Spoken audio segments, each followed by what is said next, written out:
the material we're using in the polycarbonate, the translucency of it will change from moment to moment depending on the weather, and that in that environment where you are exposed so much to the nature of the sky, that the cloud and the sun and that shift will very much change the nature of the way that the structure is, from being glowing one minute to actually being slightly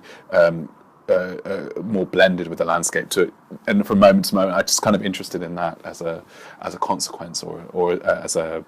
kind of architectural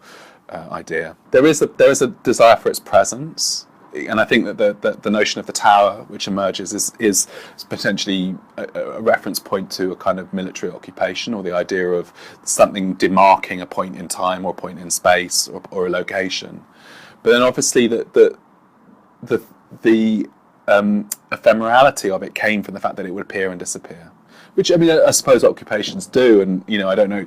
necessarily the history of the Roman occupation, but there is a transience to the population, transience to the notion of inhabiting one place and then having to move somewhere else or travel somewhere else, and the nature of the journey that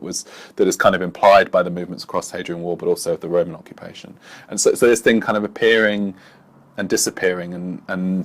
the ephemerality of its kind of colour and its translucency, trying to reference the idea of a kind of impermanence.